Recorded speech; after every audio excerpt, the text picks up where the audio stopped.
Hello and welcome to the Film Pulse Podcast. This is episode number 378. My name's Adam Patterson. With me today we got Kevin Rakestraw. Hey, Kevin. Hi. This week on the show, we will be continuing our Fantasia Festival coverage by bringing you 4 more reviews for movies screening at the virtual edition of Canada's Genre Film Festival, including Chasing Dream, Bleed With Me, Private Chat, and The Paper Tigers. Of course, we'll also be going over this week's new releases on VOD and Blu-ray as well. Thank you so much for joining us this week. Please remember to review us on iTunes if you get a moment. That would be super helpful. Just 2 things I wanted to mention at the top of the show. First, I know that we're talking about Fantasia Festival this week, and as such, we are not going to be reviewing Bill and Ted Face the Music, but I just wanted to quickly mention it here and say that I did see it this weekend, and I absolutely loved it. If you have the opportunity, please go out and rent it. I think you'll find it to be just a delight. It is just it's a beacon of positivity in an otherwise very, very depressing year. It's kind of everything that I hoped it would be, really. Good. It's excellent. So, yeah, be sure to rent Bill and Ted Face the Music. Please don't pirate it. Please don't torrent it. What Orion did, making the decision to release probably one of their biggest movies ever on VOD because of the pandemic, I think it was a smart choice. But, you know, unlike New Mutants or whatever, they're actually putting safety first, even though they knew that the second that movie came out, people would be pirating it. So please just rent the movie. The other thing that I think that we should mention is everybody's talking about the passing of Chadwick Boseman, and I just wanted to acknowledge it on this show. It's a terrible tragedy. I've really liked the sort of outpouring on social media of, you know, stories about him and really lovely anecdotes, and he seems like he was such a fantastic guy, and just the fact that he was going through all of that while making some of the, you know, biggest, you know, the Marvel movies and stuff, like turning himself into an icon, really, during all of this. I mean, yeah. That's the craziest part to me, is that, like, it wasn't like that he was just doing work while fighting colon cancer. Is that he was doing, like, huge work. Like, he was becoming, like you said, an icon. Mm-hmm. It's insane. Yeah, it's just terribly sad. It was quite an evening for me, because I had just come off of Bill and Ted 3, and I was just feeling so great. You know, I had so much positivity in my heart after watching that, and like immediately after the credits started to roll, I checked my phone and I saw it, and I was just like, oh my god, just awful. All right, let's try to be a little bit more uplifting here and talk about some of our movies. I don't know how uplifting we're going to be with this batch, unfortunately, but yeah, let's see what we can do. I guess we can go in the order in which I mentioned them. We're starting off with Chasing Dream. This is the new one from Johnny To. Now, if you've listened to our show in the past, we're both pretty big fans of Johnny To's work. Straight up love a bunch of his movies. So, remember Full-Time Killer? I was just reminded of that. Mm-hmm. Man, Full-Time Killer, so good. Just so good. I have a synopsis here for this one. Strap in, because I read this synopsis to myself earlier. Here we go. A young man and woman are meeting each other and establishes a special relationship due to debt problems. Him finds that her have a singing talent and help her develop a singing career. For its part, he also strives to become the champion of the boxing championship. Both have the same state of mind and fight for their dream. Even if they burn their lives, they will have no regrets in this life. So that seems like a Google Translate synopsis. What you have here now, surprisingly, it does sort of summarize the movie. I mean, I mean, it's better than some of the other parts that Yeah, we've yeah. read before. It definitely does describe the movie. This is kind of an odd one. What you have here is sort of two stories that are happening at the same time. You have this guy who's an MMA fighter, and his story. He finds out that he can't continue fighting because he's has a myriad of health issues that are related to his fighting. Runs the risk of getting glaucoma, going blind, Parkinson's. His liver's failing. All these issues. So it's his journey, and then it's also this young woman that he meets and sort of falls for, and her journey to become a famous singer. And the movie's kind of really all over the place. I mean, this movie's it's like one of these kitchen sink type movies where it's a musical of sorts, but it's also this kind of sports film, but it's also this kind of weird, like, quirky comedy, but then it's also this really kind of heavy drama, and then there's also a love story in there too. It's pretty much everything. Yeah, there's so much crammed into this movie, and I gotta say, like, for me, it just was not hitting the right notes for me. Like, I really, really struggled getting through this movie. It's just under 2 hours, just shy of 2 hours, and it was really fighting with me to hold my attention. I just couldn't get on board with the tone, like, just the crazy tonal shifts that it was making. And, you know, there would be like one segment where I was starting to get into it a little bit, and then it would completely shift gears and I'd be pulled out of it again. So I just really, really struggled with this movie. Yeah, and I definitely did from the outset. Number one, because I had no idea what Chasing Dream was about. I didn't know anything about it. It's just you told me it was the new Johnny Toe, so I was like, all right, yeah, I'll watch that. So, the way that it starts off, you're like, okay, this is like a MMA fighting. Gotcha. And then you quickly realize that it's going to be a number of things all at once, and you, like you said, the tonal shifts to it is really off-putting. Like, I couldn't get my footing with this film, within like the first like half hour. I didn't know what the fuck was going on. I didn't know what we were doing. And the other thing that makes it difficult, two-parter, is one, the acting is all very, very exaggerated. Like, they're just really into it, which was a little bit difficult. And then also, it just seemed like everything was CG. Everything just seemed extremely fake. Like, everything, like background, like just every inch of this movie was CG except for the people. But even then, the people are doing, like wire stunts when they don't really need to be. They're just like flying around.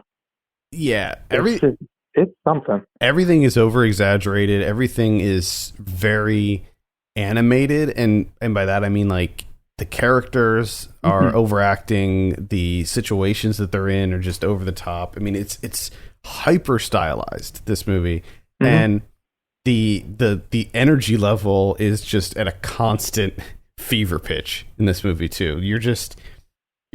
You have no opportunity to, like, sort of catch your breath and just really kind of assess what you just watched, because it's just going from one thing to the next to the next to the next, and like I just didn't. And what it's hopping to and from are so completely different. Yeah, it's very. What really throws you off too is that you're in like hyper stylized MMA fighting going on, and the next thing you know, it's this American Idol competition. Yep. And it's just,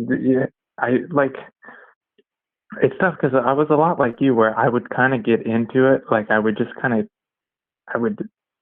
give myself over to what was going on. I'm like, you know what, this isn't normally my type of thing, but I got to give it to them. They're doing a pretty good job of this, all things considered, considering everything that this movie is. I got to say, like, to me, it could have been a complete train wreck, and I'm pretty surprised that it's not. But you're right. Like, I would kind of get into it, and then I'd be taken out, and then I would kind of get into it and be taken out, which makes it really, really difficult in terms of like trying to assess this movie. Because if you ask me now, I would say, it's like, it's like a 5. I'm like right down the middle because I enjoy half of it. The other half is a bit too much for me. You could ask me 10 minutes from now, and I would say that it's like a 7 because, I was just overall impressed with all of it. And then you could ask me 10 minutes from that, and I would say it's like a 3 because it's way too sickening.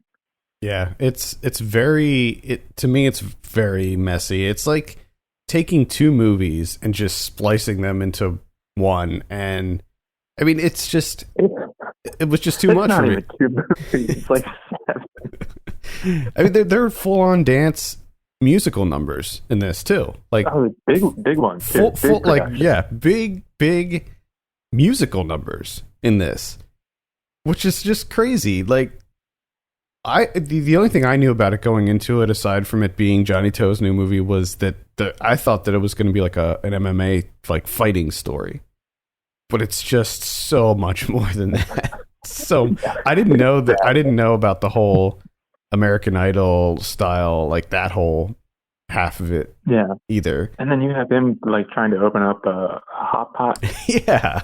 Restaurant. He's trying to open up a restaurant too.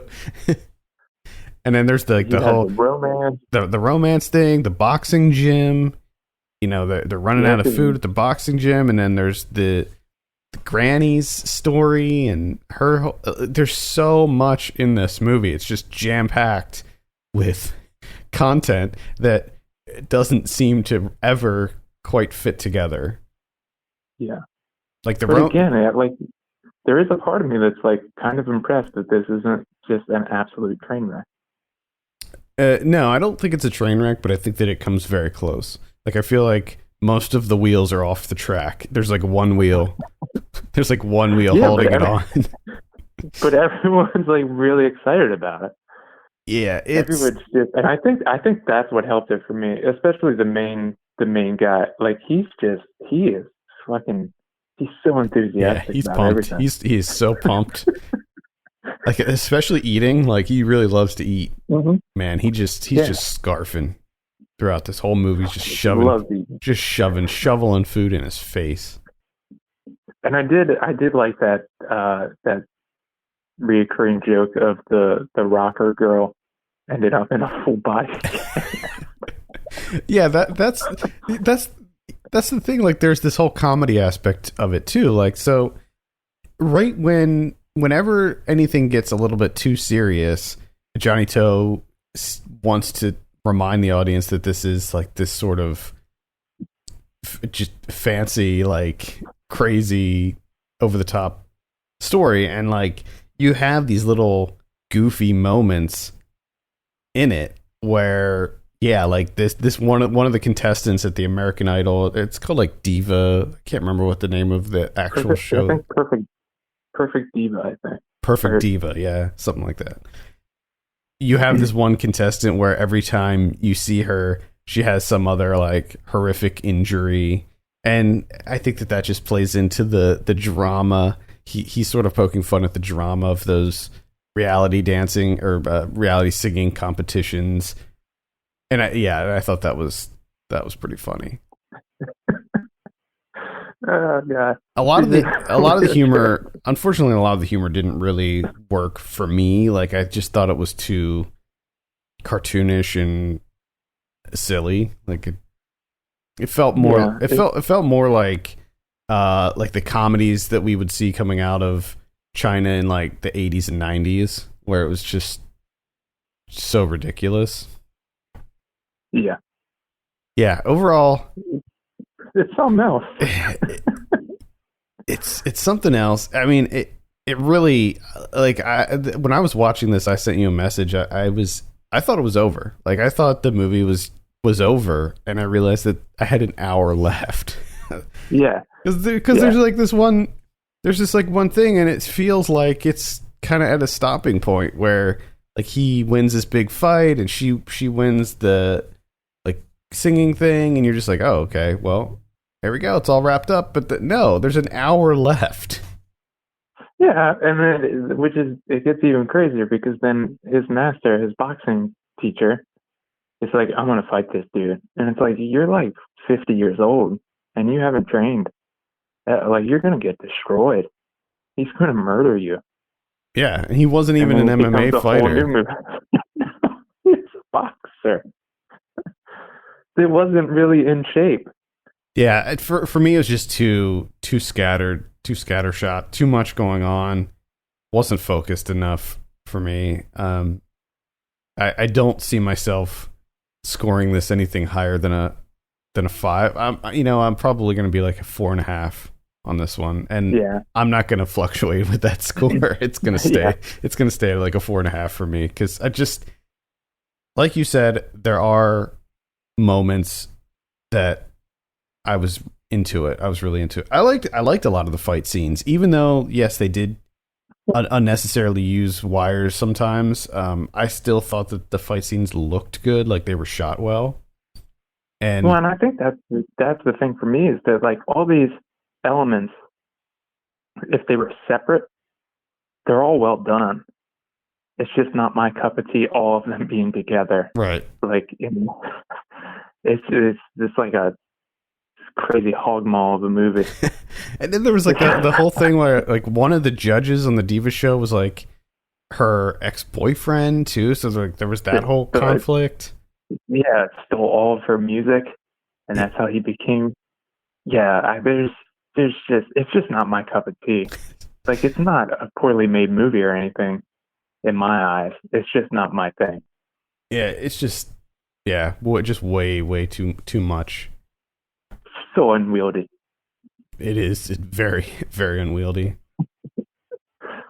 I mean, props to Johnny Toe for taking all of those things and That's fine. That's the managing thing to that put them gets together. me. Unfortunately, that's not enough for me to be like, Yeah, yeah, you should seek this movie out immediately. it's wild. If you're looking for essentially like an MMA remake of all the Rocky movies with an American Idol competition crammed in and a romance movie and large musical dance numbers plus debt collecting plus restaurant stuff. Restaurant Like, management, it has. a restaurant management drama. It has just about everything. Because I was pretty excited when he got that restaurant. Because his like enthusiasm, you thought his enthusiasm was high to begin with. When he finally gets the restaurant, it like triples. Yeah, And you're just like, this guy is fucking living his dream. I'm so happy for this dude. yeah.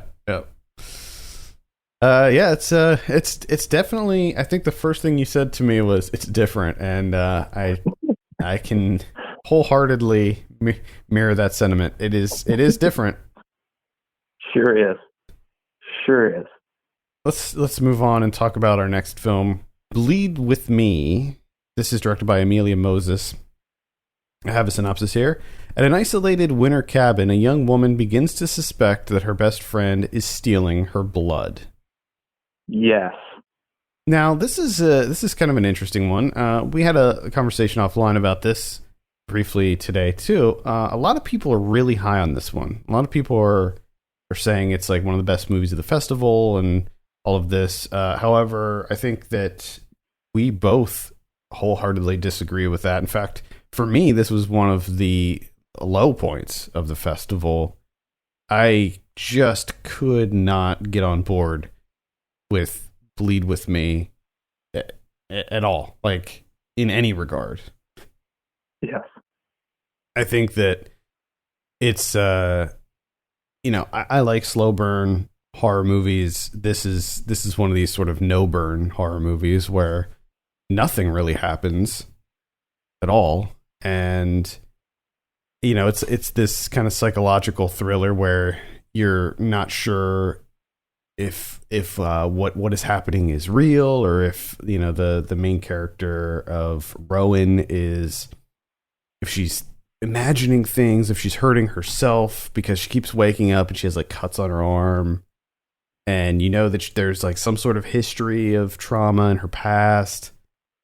But for me, it was just poorly made on a technical level. Like, I did not find the performances to be believable or compelling whatsoever. I thought that the characters were fairly one note.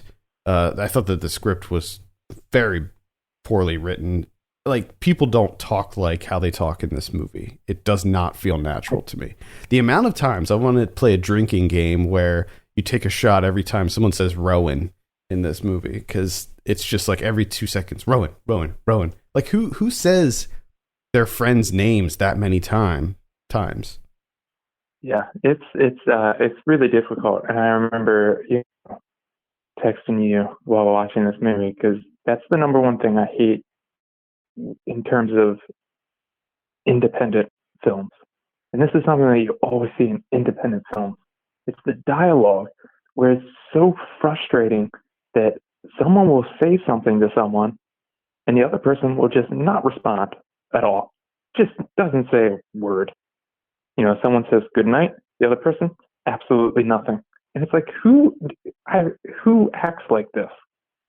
Like, just common decency, just to be like, yeah, you too, something, some sort of acknowledgement.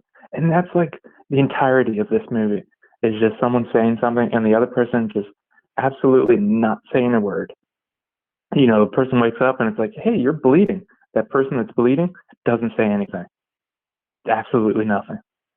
Which is it's so unbelievably frustrating because it's just like, you don't feel like people. Like, none of these characters feel like real people. To me, they just felt like set dressing. That's it. Like, no one acts like a person, and it's really, really difficult to get in. This is a movie that was, for me, every single aspect of it was completely unengaging. Yeah, Like, nothing worked for me on any level. Yeah, unfortunately, I agree with you 100%. I found it to be just way too dry. I could not connect with any of the characters. And I think, again, it just has to do with the script just not working for me on any level. Like, it was just it was like a, set in this kind of bland cabin. And I feel like it's just, we've seen so many of these movies where, it takes place in an isolated cabin and it's a psychological thriller and they're dealing with inner turmoil, and it's just, but there was just nothing here. It didn't add anything to the conversation, and I think that was one of the frustrating aspects of it. It doesn't go anywhere. And that's the thing that really, really gets me. Because the reason I picked this movie is because of that synopsis, stealing her blood. I'm like, okay, I don't know if I've really seen a movie where someone suspects their friend of stealing their blood. Yeah. Like, that should be interesting. Yeah. But it's not really, because it does the same thing that we've seen in so many movies, which is this stuff really happening? Is she seeing, like, is it drugs? Is she, is this stuff really happening?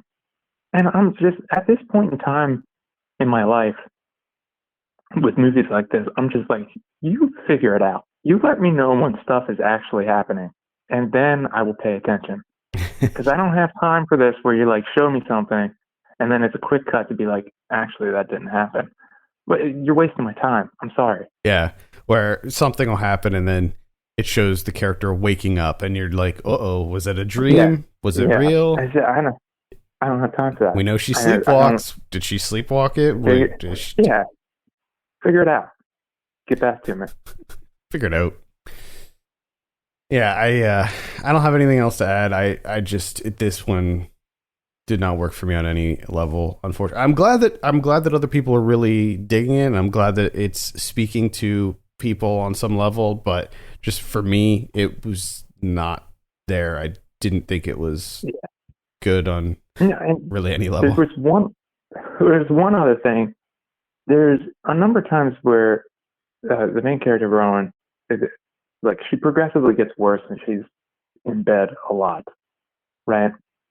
And there's a number of times where she's in bed, the door's closed, and the couple that she's spending the weekend with are, like, just outside the door talking about what's going on.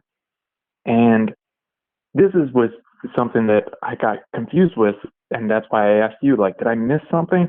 Because I couldn't, no matter how high I turned the volume up, I couldn't understand what they were saying outside of the door. And I'm like, am I supposed to be like hearing this stuff, or am I supposed to be like Rowan, where I can make out bits and pieces? Like, I'm not 100% sure. Like, if there was anything there, because I just missed all of it, which brought me to something that kind of irritates me with screeners, is that a large majority of screeners have no subtitle options. Correct. Which is really, really frustrating. And like, I don't even actually have a problem. I mean, I might if I went to a doctor. I have trouble hearing things. But for people that are actually like hearing impaired, it seems like it might be a good fucking idea to have subtitles. I know, like, I often, not often, but I have thought about that before. Like, what, I mean, there are film critics who are hearing impaired, and what do they do in those situations? Especially because, you know, a lot of times, and I know this is like totally inside baseball and it's totally like a first world problem type thing, but a lot of times you get a screener and it will not be of very good quality. And like the audio is not great and the video is not great. And like, what do people who have, you know, hearing or sight disabilities do during these times? Yeah. Because I know for me, like I have really poor eyesight, and like when I watch movies, I try to watch it on a very large screen, and you know, for some of these movies, it's like it looks really, really bad when you blow it up to a large screen. Well, in a movie like this too, which is another issue that I have with it, a lot of these movies that are going for the, you know, the slow burn, trying to create this like atmosphere of dread, or you know, whatever you want to call it. There's so much of them are just black. Like, you can't see anything. Mm-hmm. And I'm just like, I can't see anything. Everything's black. I can't understand anyone. No one's really talking to begin with, and when they do talk, I can't hear them.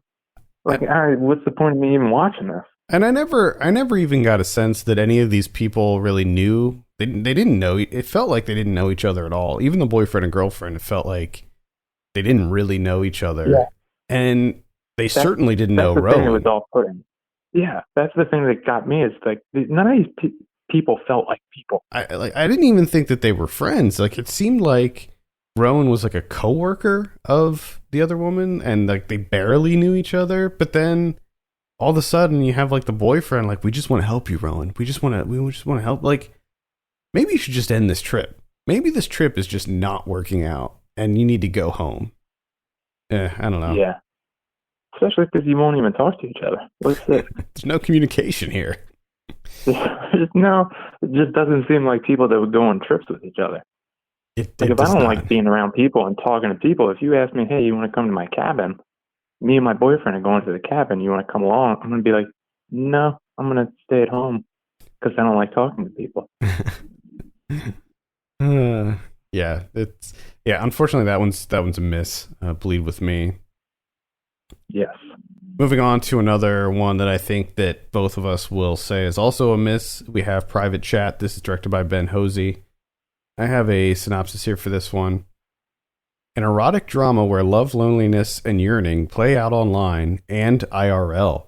Jack is an internet gambler living in NYC. After the death of his roommate, he becomes fixated on Scarlett, a cam girl from San Francisco. His obsession reaches a boiling point when fantasy materializes in reality and Jack sees Scarlett on a rainy New York City Chinatown street. Kevin, start us off with this one. What did you think of Private Chat? I did not like Private Chat. And I found this far more, I don't know, it pissed me off more than Believe With Me. Believe With Me didn't really piss me off. I was just like, okay, there's nothing really happening. I don't enjoy this. Private Chat is a movie that just kind of pissed me off because I hated the main character. Also, this has nothing to do with the movie. It just, it kept throwing me off because I kept thinking he was the guy, the kid from Stranger Things, the hair guy, the guy with the hair. Yeah. I forget what that guy's name is. Is it? I can't remember. Is it like Steve? Steve, in his character name? I know who you're talking about though. Yeah. And it just felt like this like really skeezy fantasy world where this guy gets obsessed with a dominatrix on the internet, and everything just works out for him. You know, I mean, yeah, he has some things that like don't work out, but overall, you know, he stalks the hell out of her. You know, Scarlett, played by Julia Fox, stalks the hell out of her. Finds out that she lives in New York, so you know he's a creeper and stalks her, and then also like breaks into her house, and you know at the end he gets the girl. So you just gotta stalk enough. You know, if you just hang in there, things will work out for you. Give me a fucking break. I feel the exact same way as you. And I, in my written review, I discussed this and how I feel like this is a possibly damaging movie. And I don't feel like the director was intending on it to be sort of a movie that does that, but that is what happens. I mean, especially what happens at the end. The finale is what really undoes everything in this movie. And I think having the central character be the creepy online stalker person is, you know, you can do that, but there has to be consequences. And unfortunately, like what happens in this movie is not that. He's not a sympathetic character.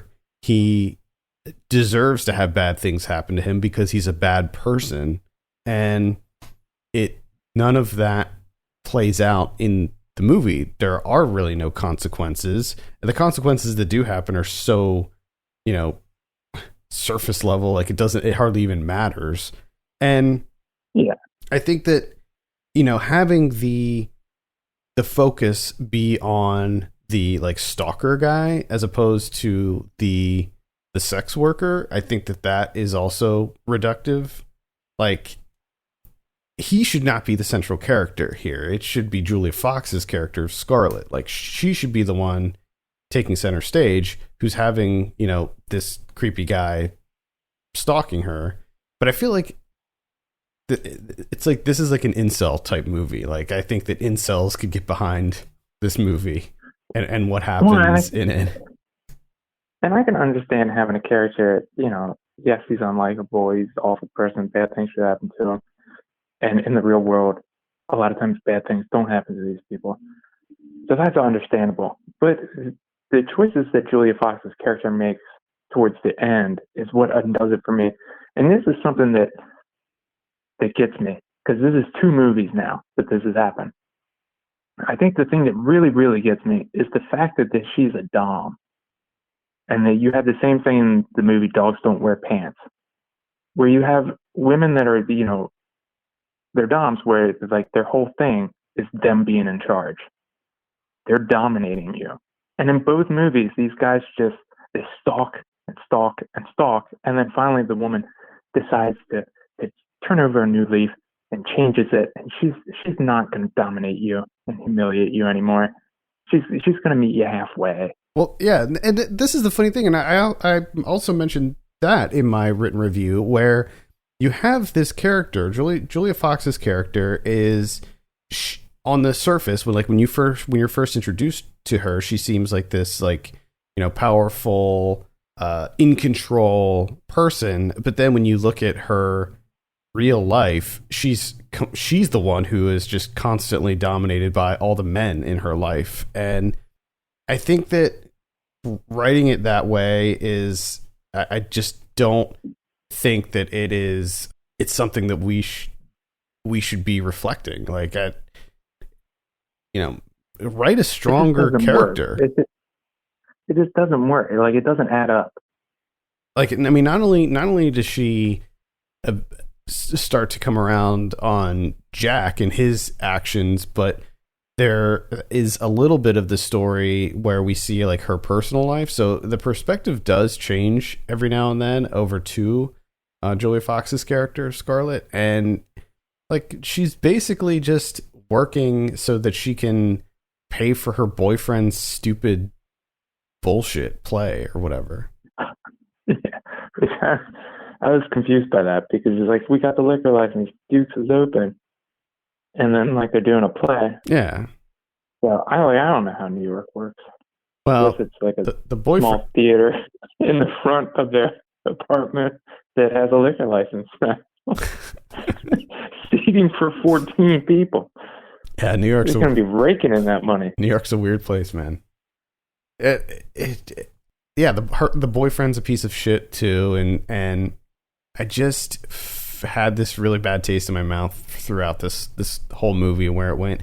Again, especially the finale. I think that the finale is what really undoes the whole thing, and I think it could have turned out very differently had the climax been different.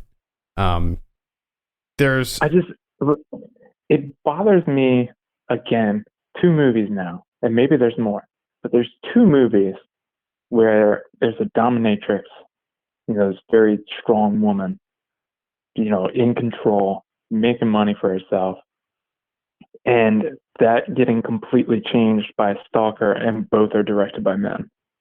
It's just, it doesn't add up. It doesn't work. There's no way. It does feel like this kind of weird perv fantasy movie. I would say if you're looking for a good thriller that explores the world of doing webcam shows, check out the movie Cam by Daniel Goldhaber.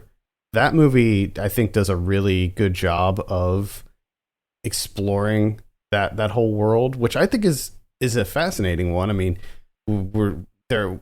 I believe the whole like cam girl industry is sort of exploding right now as the technology gets better and more accessible and everything, and there are inherent dangers to that line of work that I don't think a lot of people really think about or consider. And this was a movie that seemed to want to explore that, but never really did it. And I think a movie like Cam does a much better job of looking at that vocation and the perils that could occur for anyone who decides to get into that line of work. And I feel like we need more movies that support people who decide to get into the sex work profession, and I feel like that this movie does not do that. I feel like that it's reductive when it comes to its subject matter, and it just bothered me the whole time. And then plus I feel like that there's a lot of sort of these like pseudo provocative moments in this movie where they show pretty much everything. There's a lot of like jerking off scenes in this. Like Peter Vac just jerks it. He's just always jerking off, and they were like, oh, let's show it. Let's have this dude actually be jerking off in this scene. And yeah, which I think that compounds things. That you have a movie that's just not really working on that level and being reductive and being really creepy and skeezy. And then on top of it, be like, you know what? Like a fifth of this movie is just going to be this guy jerking off. How about that? And you're just like, I don't want to watch him jerk off. That's not why I watch movies. Right. So I didn't think that was necessary at all to show that. And I think that just to try to throw in a positive here with this movie, I thought that it looked good. I liked the representation of New York in this. The fact that a lot of it took place in Chinatown at night. And I think that Hosey sort of did a good job in capturing that sort of New York grime that I love so much. Mm-hmm. So you have like a lot of these, handheld shots just tracking Jack as he's wandering around Chinatown at night, going into bodegas and stuff like that. And I think that it was a good representation of the city. but that's pretty much where my positive thoughts end on Private Chat. Yeah. Buddy Duress is in there. Yep. So get to see him. I always like to see him in movies.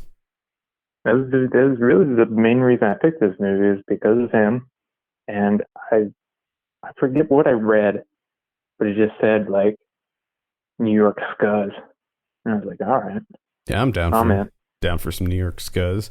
Felt like it felt like Hosey was trying to channel Abel Ferrara in this, and it might have worked on a slight visual level, but everything else did not really work. But then again, Ferrara is really hit or miss for me, so maybe it did work.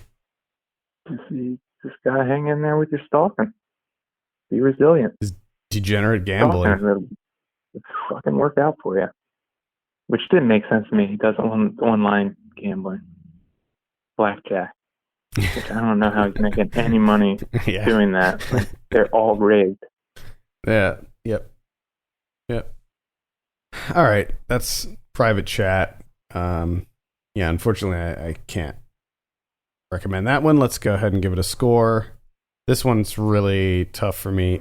Actually, I think I can't remember if I scored it in my review, which is not up yet, but will be by the time this comes out.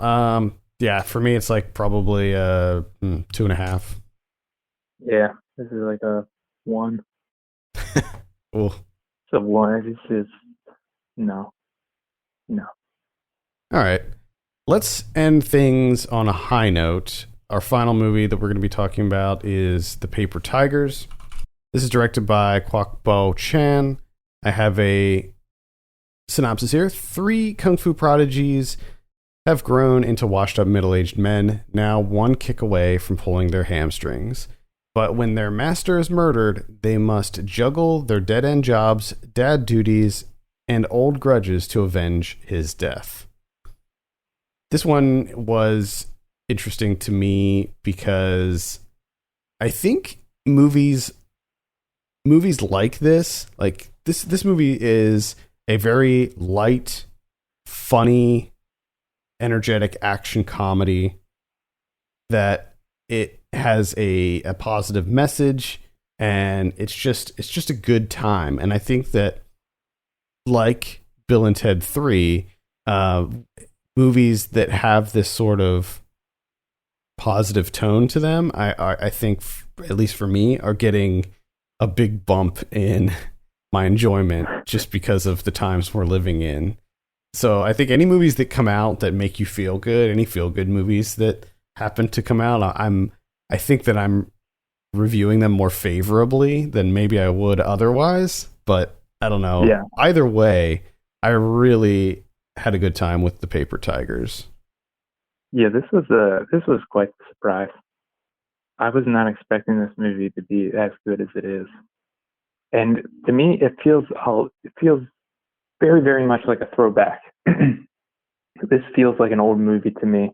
And I don't mean that in the sense of like, they play up to like nostalgia or anything along those lines. It has that feeling of an old movie where it has heart, but it's not like, it doesn't come off corny, but it kind of toes that line. Like, it gets close,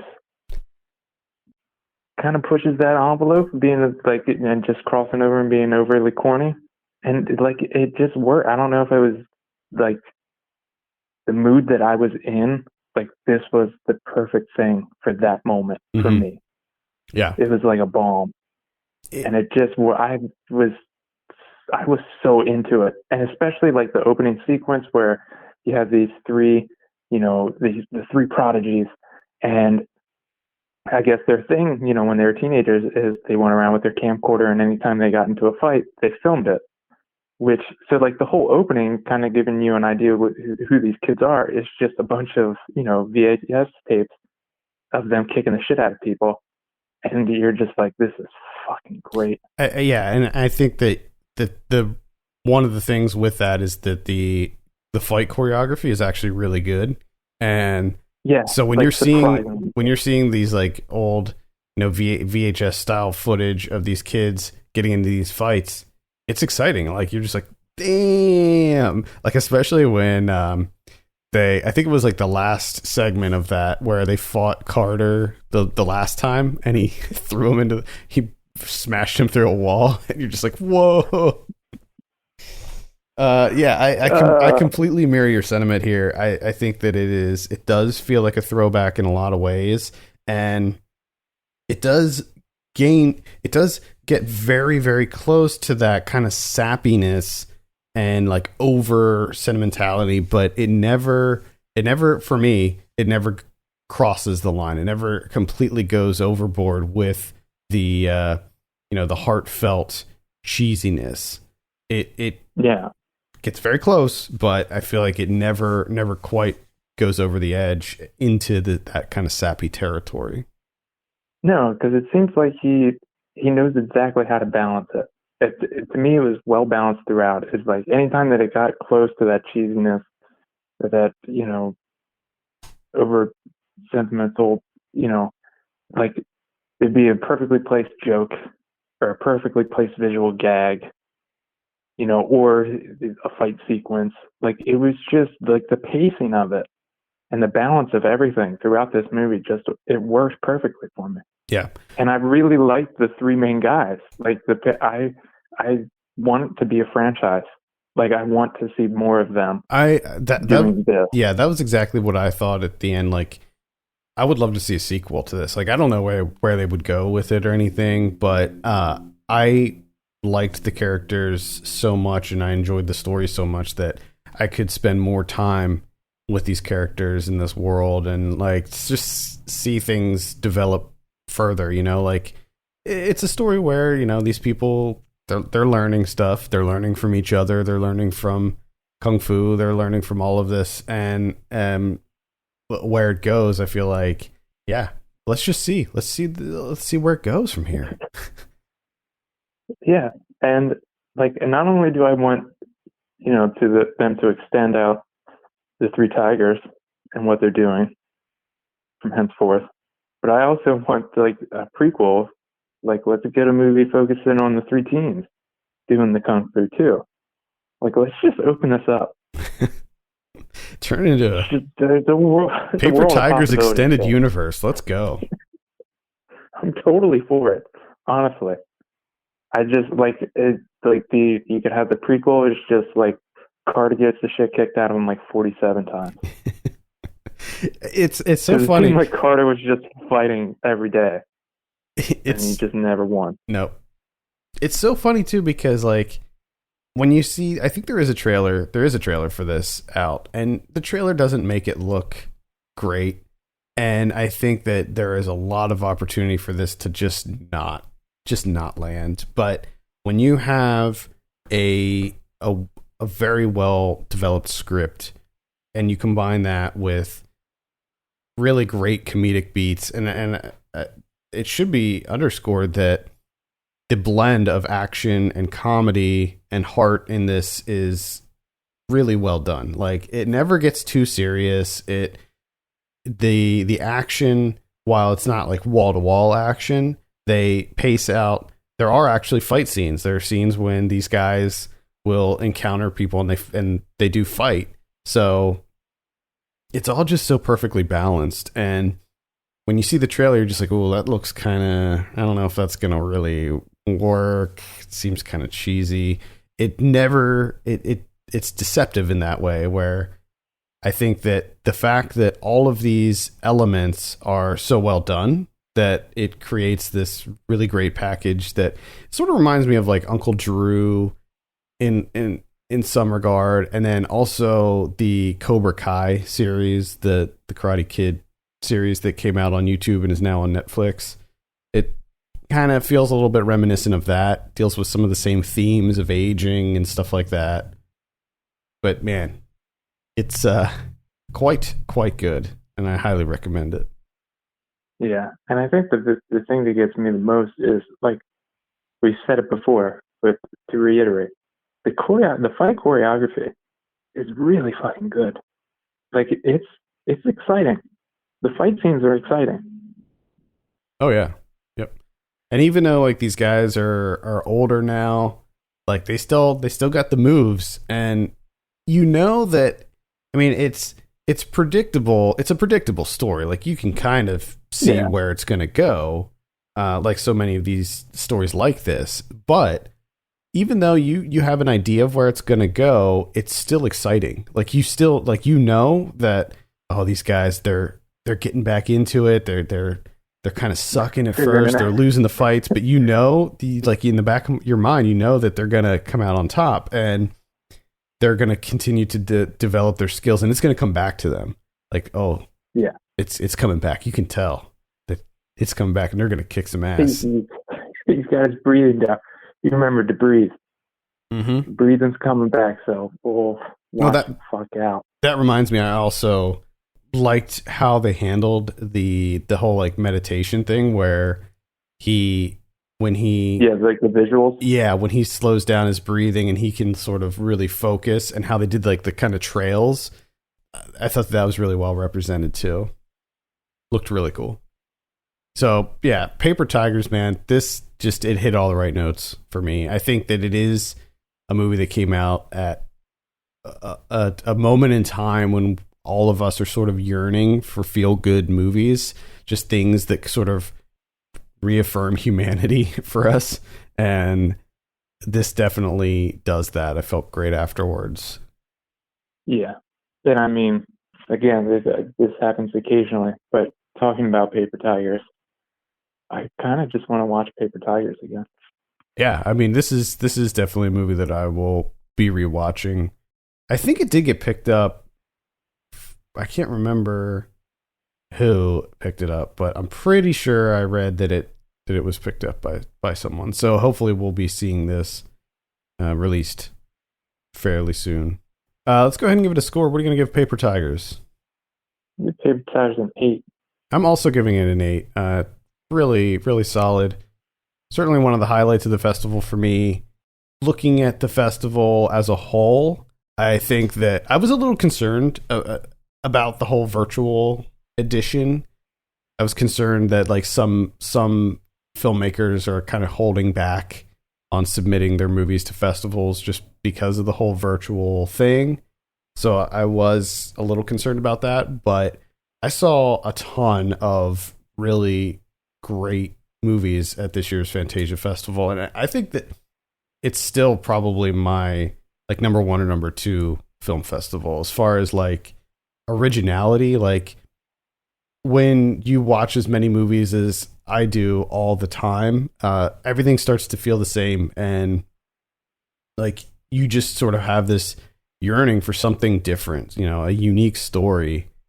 And I think that Fantasia Festival does a really good job programming stories that are unique. For instance, we didn't get to cover it on the show, but I'll have a review up for Survival Skills, directed by Quinn Armstrong, which is the whole premise of the movie is that it's a 1988 police training video, and it's almost like sort of like a Adult Swim, like a really dark one-off thing where things start to get very meta and twisted, and I had some problems with it, but it definitely gets bonus points for originality. I've never seen a movie like that before. So we'll have more reviews up on the site. I posted a bunch already, so you can go read them. And then there's going to be some more that are going to be coming out throughout this week. But overall, yeah, another really great year for Fantasia Festival. And The Reckoning was horrible. The new Neil Marshall movie, which is funny because that's one that I was like really excited for because I like Neil Marshall, and this movie was horrendous. So there you have it. Any closing remarks on Fantasia Festival before we close it out? No, I don't think so. I think I'm good. This is I think this is is this your first year covering Fantasia? I think so. I think it is. I know I've covered it for like the last 3 or 4 years, but I don't think we ever actually covered it on the show. No. What are your thoughts? You like it? I did. Yeah. there was a lot of other stuff that I wish I got to see, especially considering some of the ones that I did see. I wish those were replaced with other things. I think it would have worked out a lot better. But yeah, I enjoyed it because there was a lot of stuff that sounded interesting, like you said, where there's like at least some originality. The Oak Room was another interesting one. It's all about storytelling, and it's sort of like a movie within a movie within a movie. And it sort of plays on the idea of storytelling and goosing the truth and all of that. And that was interesting. There's some docs in there. We talked about Class Action Park, and there's Feels Good Man, which is a documentary about the creator of Pepe the Frog. And that was really fascinating and really well made. There's some really good animation in that. Yeah, just a lot of really good stuff. If you're into Asian cinema, there's a lot of really solid Japanese films in there. I saw this movie called Kakigurui. Probably mispronouncing that, but it's about a high school that everyone at the high school is obsessed with gambling. It's an anime adaptation, but it's a pretty well done anime adaptation. A lot of them are really hit or miss. The Mortuary Collection is this really amazing horror anthology that is sort of this really great throwback to Creepshow and older horror anthologies that I really had a great time with. Just tons of stuff. So there's still a bunch that I plan on covering on the site, so be sure to check that out as well. There's still a handful that I haven't watched yet that I plan on getting to. He's not done. Not yet. This is the last week, though. We're wrapping it up. Okay, let's take a look at what we have on VOD this week. We got Children of the Sea. This is on the 1st. We got #Unfit, which is a documentary about Trump. We have A Night of Horror. This is a horror anthology. Doesn't look great. We have on the 4th, The Owners, which is a horror film. Might be checking that one out.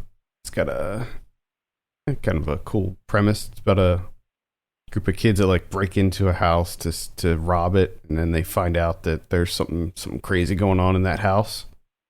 No, man, you got to be careful breaking into houses. What was that movie? I really liked it. They're making a sequel. Don't breathe. Yeah. The Fede Alvarez one. Yeah, like that. Seems to be happening a lot. You break into a house and there's bad stuff going on. We got Feels Good Man. We have Still Here, and that's about all I got on the VOD front. On Blu-ray this week, we have Pitch Black. That's going to be a 4K release. We have The Goonies on 4K and Beetlejuice on 4K. It's exciting. And we have Terrified from 2017. This was a really, really creepy horror movie. Oh, yeah? I think it's a Spanish horror movie, if I remember correctly. But, man, it's on Shudder, so you can check it out on there if you have it. But it's genuinely scary. Nice. The 11th Commandment from 1986. Children of the Sea. Clockwise from 1986, starring John Cleese. Blood Quantum is coming out. If you haven't checked that out yet, I would recommend it. That's also a Shudder. Looks like a bunch of Shudder movies are coming out on Blu-ray this week, because Z is also coming out. That comedy Irresistible with Steve Carell, directed by Jon Stewart, that's coming out. Rogue, starring Megan Fox. Baba Yaga, Terror of the Dark Forest. Young Sheldon, the complete third season. No. There's 3 seasons of that? Evidently. Come on. Or maybe it's great, you know? I haven't seen it. Come on. That's pretty much it. What about Criterion's? Anything on Criterion this week? There's no Criterions. Taking the week off. None. We gotta make room for Young Sheldon. You can't fuck with that. Season 3. Gotta give Young Sheldon a wide berth. All right. God. I think that'll do it for this week. Thank you so much for listening. You can send us your questions and topics to podcast@filmpulse.net. You can follow us on Twitter @filmpulsenet and @filmpulsekevin. And if you have a minute, consider reviewing us on iTunes. That would be super helpful. For Kevin Rakestraw, my name is Adam Patterson. We'll see you next week.